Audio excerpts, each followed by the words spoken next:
देखिए, कुछ महीने पहले मैंने लगातार यहाँ के पालक मंत्री, शिवसेना के एक बड़े नेता संजय सिरसाट साहब के भ्रष्ट कारोबार के ऊपर मैंने बहुत सारे पत्रकार परिषद लिए थे। पूरे दस्तावेज डॉक्यूमेंट्स के साथ मैंने प्रेस कॉन्फ्रेंस लेकर ये बता रहा था कि कैसे कुछ की ज़मीन कहाँ पर ली गई है, कैसे MIDC की ज़मीन का ये हुआ है, विट्स होटल के ताल्लुक से है।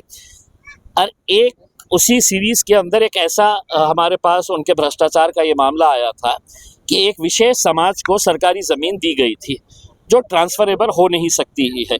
और उस सरकारी डॉक्यूमेंट के ऊपर लिखा हुआ था कि ये ज़मीन जो है ये समाज को दी गई है करके। सरकारी डॉक्यूमेंट को मैंने पढ़ने का पाप किया था, गुनाह किया था मैंने, और उस बुनियाद के ऊपर संजय सिरसाट साहब ने अपने कुछ लोगों के ज़रिए बेगमपुरा पुलिस स्टेशन को, औरंगाबाद पुलिस को अपने हाथों में लेकर उन्होंने मेरे खिलाफ 2 FIR रजिस्टर कराए। अब आज उसकी सुनवाई थी, मैंने कोर्ट के सामने डिस्चार्ज एप्लीकेशन डाला हुआ हूँ और कोर्ट को ये बता रहा हूँ कि किसी भी हालत के अंदर ये केस मेरे ऊपर बैठता नहीं है करके। उन्होंने सुप्रीम कोर्ट के किसी एक जजमेंट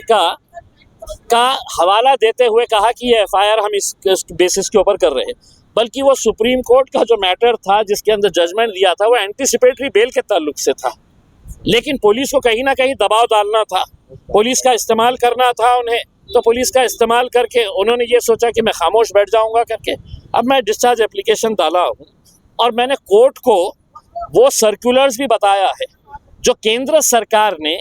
पूरे देश के राज्य सरकारों को लिखा है। एक 1990 में लिखा था, 2012 के अंदर लिखा, और उसके अंदर राज्य सरकारों से कहा गया है कि जितने भी सरकारी डॉक्यूमेंट्स है उन डॉक्यूमेंट्स के ऊपर ये शब्द निकाले जाए करके।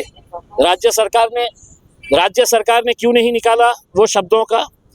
मेरा गुनाह ये कि मैंने आपके राज्य सरकार के डॉक्यूमेंट्स को पढ़ा तो मैं गुनहगार हो गया, और जिन्होंने वो ज़मीन उस समाज की अपने बेटे के नाम के ऊपर करवा ली, वो डॉक्यूमेंट उनके पास जब आया तो तब उनको ये एहसास नहीं हुआ कि ये शब्द जो है ये इसके अंदर नहीं होना चाहिए था करके उसमें। फिर उसके बाद क्या हुआ आपको मालूम है कि समाज के पूरे सारे लोगों को निकाल के मोर्चे निकाले गए मेरे खिलाफ, कैसा विरोध प्रदर्शन हुआ है करके। मैं कोर्ट को कन्विंस कर रहा हूँ, कोर्ट को है तो मैं पूरे सुप्रीम कोर्ट के ऑर्डर्स के साथ, केंद्र सरकार के सर्कुलर्स के साथ ये कोर्ट को बता रहा हूँ कि मेरे ऊपर केस बैठता ही नहीं है तो मुझे डिस्चार्ज किया जाए करके मैं ये अपील कोर्ट के सामने करा हूँ। कोर्ट ने मुझे सुना है, और जितने अभी जो कंप्लेनेंट है, सरकारी वकील ने कहा है कि कंप्लेनेंट को भी हम सुनेंगे, तो कोर्ट ने उसको एक्सेप्ट किया। अब सरकारी उनको बुलाया जाएगा 21 तारीख के दिन, आने वाली 21 तारीख के दिन कंप्लेनेंट्स को सुना जाएगा, और उसके बाद हम कोर्ट से अनुरोध करेंगे कि ये केस बैठता ही नहीं है। अगर जजमेंट आपके फेवर में आता है तो आप फिर पालक मंत्री के ऊपर क्या? देखिए, बात ये नहीं है कि जजमेंट मेरे फेवर, मेरा सवाल ये है कि क्या पुलिस वालों का काम नहीं था कि आपने जाकर किसी लीगल एक्सपर्ट से ये पूछना चाहिए था कि ये FIR इस शख्स के ऊपर हो सकती है क्या करके। उसमें आपने सुप्रीम कोर्ट के एक जजमेंट के 2 लाइना उठा लिए और 2 लाइन उठा के बोले कि नहीं बैठ जाता है करके। हाँ, मेरा ये कहना है कि मैं आज एक लोक प्रतिनिधि, ex-MP, ex-MLA होने के बावजूद